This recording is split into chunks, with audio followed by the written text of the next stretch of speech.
C'est la suite de Politicien, votre rendez-vous politique, dont le numéro de ce jour est consacré à l'acquittement prononcé ce mardi et 15 janvier par la CPI à l'endroit de Charles Blé Goudé et de Laurent Gbagbo, l'ancien président ivoirien. Laurent Gbagbo qui, depuis novembre 2018, assure lui-même la présidence effective du FPI, le Front populaire ivoirien, principal parti d'opposition en Côte d'Ivoire.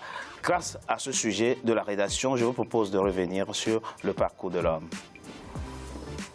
La casquette d'opposant historique à Félix Houphouët-Boigny, père fondateur de la Côte d'Ivoire, Laurent Gbagbo reste le seul à la porter. Quand le pays s'ouvre au multipartisme à la fin des années 1980, il est le seul à affronter Félix Houphouët-Boigny à la présidentielle de 1990 sous la bannière de son parti, le Front populaire ivoirien d'idéologie socialiste. L'ancien syndicaliste qu'il est obtient 18,3% des suffrages, faisant de lui le chef de l'opposition. Je pense que tous les Ivoiriens sont d'accord avec cela, que Laurent Gbagbo a participé à l'avancée démocratique de la Côte d'Ivoire. Les acquis, sinon la plupart des acquis démocratiques, restent à mettre au compte de ce combat. C'est de l'histoire, ce n'est pas un commentaire, c'est un fait. On peut lui reprocher tout ce qu'on veut, mais personne ne peut mettre en cause le fait qu'il est celui qui s'est battu pour que la Côte d'Ivoire quitte le parti unique pour le multipartisme. Plusieurs fois emprisonné et même contraint à l'exil sous feu président Félix Houphouët-Boigny, Laurent Gbagbo reste dans l'opposition sous le pouvoir d'Henri Konan Bédié et du général Guéhi, qu'il bat à la présidentielle d'octobre 2000. C'est le début de 10 années de pouvoir, dont 8 marquées par la guerre civile et une partition du pays en deux.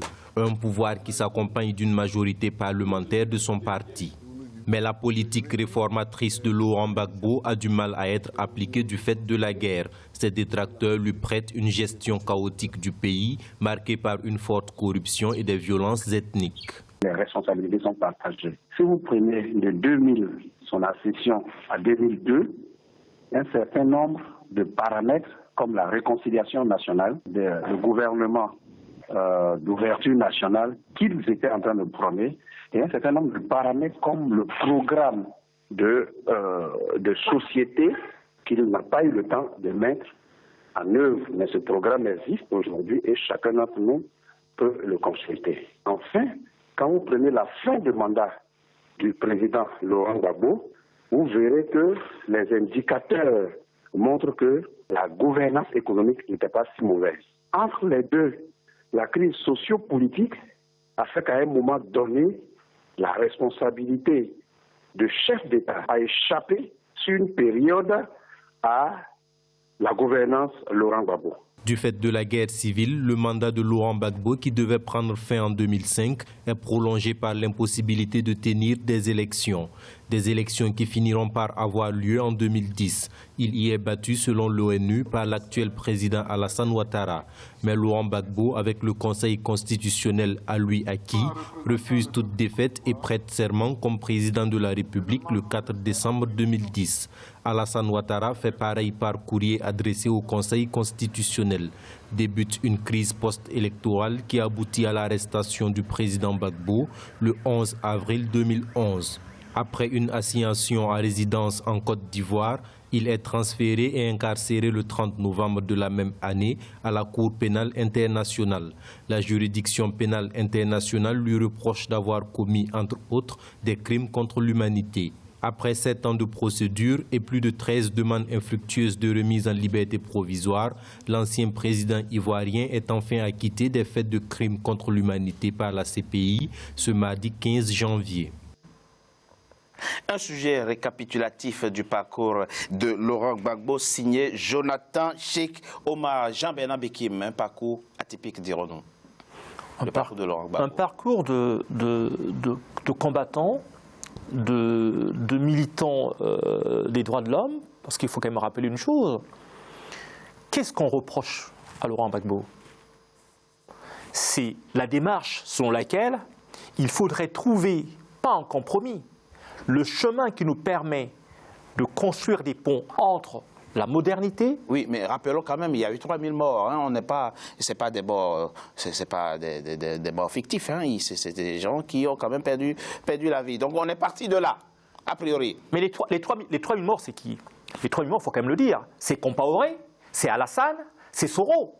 Il faut le dire. Il ne faut pas prendre les gants pour se cacher. Les 3000 morts, c'est qui? Qui a fracturé la Côte d'Ivoire? Qui a fracturé la Côte d'Ivoire? Il faut me le dire. C'est deux visions qui sont approchées. Alors, je précise également. Les libéraux d'un côté qui font barrage aux sociaux-démocrates de l'autre, et entre les deux, il y a des groupes économiques qui tiennent absolument à faire main basse sur l'économie du pays. Alors, deux précisions très rapidement avant qu'on ne poursuive ce débat. Les juges de la CPI n'ont pas dit que Laurent Gbagbo et Charles Blé Goudé n'ont jamais commis de crime. Ils ont dit qu'ils n'ont jamais commis de crime contre l'humanité. Et le juge l'a dit aujourd'hui, il n'y a pas suffisamment d'éléments constitutifs de crime contre l'humanité. Ça ne veut pas dire qu'ils sont tout à fait irréprochables. Ça, il faut faire cette première précision. Et puis la deuxième précision, mes invités proches du pouvoir n'ont malheureusement pas eu le temps de répondre à notre invitation. Voilà pourquoi nous n'avons pas autour de cette table des gens proches du pouvoir en France et proches du pouvoir en Côte d'Ivoire. Brice Nzamba, l'homme, au fond, aura consacré sa vie à des combats politiques. Il se sera nourri toute sa vie de combats politiques. Oui, il faut dire que depuis 90. Il faut dire que Laurent Gbagbo, c'est un homme passionné. Il est passionné par son idéal politique. Il a commencé déjà en tant que syndicaliste. C'est quelqu'un qui a toujours cru à la possibilité de partager les richesses. C'est un socialiste, hein. Oui. C'est un socialiste, et puis qui n'a pas peur d'aller jusqu'au bout de ses convictions, quitte à faire la prison. Voilà, donc ça fait que le parcours politique... Et il en a fait dans sa vie. Voilà, exactement. Le parcours politique, quand on est constant, quand on est un homme de conviction, on croit en un idéal et qu'on sert cet idéal dans l'intérêt de sa population, eh bien, les sacrifices qu'on peut consentir peuvent finir par payer. Et donc, il faut dire que le parcours de l'homme Gbagbo, c'est un parcours qui est, je ne dirais pas véritablement atypique.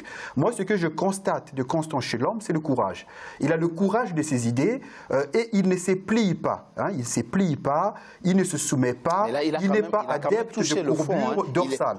Il faut le dire. Oui. Voilà, c'est quelqu'un qui, quand il pense qu'une cause est juste, il va jusqu'au bout. D'ailleurs, il faut lire son livre qu'il a coécrit avec François Mattei, le journaliste Mattei, quand il était encore en détention. Et ses livres étaient éloquents. L'homme est en détention, mais pourtant il est toujours libre dans ses propos.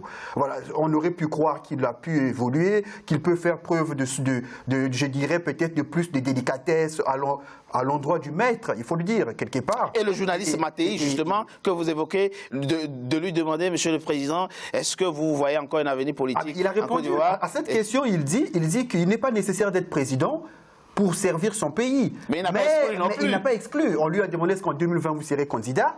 Il a dit qu'il n'est pas nécessaire d'être président pour servir son pays, mais il souhaite rentrer le plus vite possible en Côte d'Ivoire. Alors, on imagine l'homme Gbagbo passionné comme il est, je ne l'imagine pas rentrer en Côte d'Ivoire pour aller faire des champs de cacao. Ce qu'on aura retenu également, Maître Issaka Zampaligré, c'est que Laurent Gbagbo a cessé d'être seulement ivoirien, il est devenu un Africain fondamentalement, avec alors vraiment des gens un peu partout sur le continent qui lui expriment leur estime, leur attachement. D'où est-ce que ça lui vient?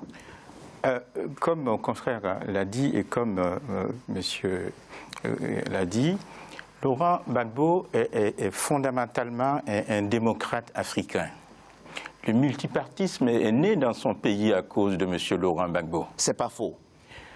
Souvenez-vous, ce n'est pas n'importe qui peut se lever, se dresser, créer un parti qui s'opposait contre le baobab. Contre le baobab africain que représentait le patriarche Félix Houphouët-Boigny. Mais lui, il l'a fait. Il faut avoir la bouteille pour le faire. Hein. Il l'a fait, et comme l'a démontré notre confrère Brice, c'est un roseau qui peut se courber, mais qui ne rompt jamais.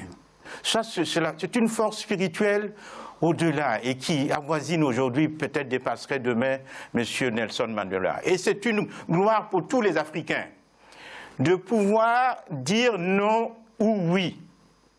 Laurent Gbagbo a commencé à dire que la stratégie des accords de 1962, confiant la défense, les affaires étrangères, l'éducation, la monnaie à une puissance coloniale, ce n'était pas bon pour lui.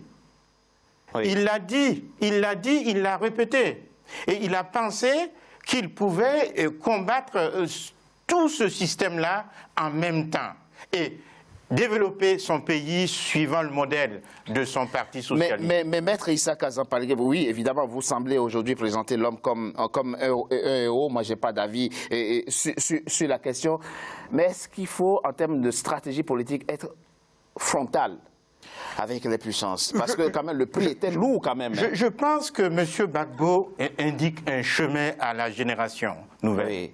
Il n'y a rien que l'on pourrait obtenir substantiellement qui n'a pas de prix.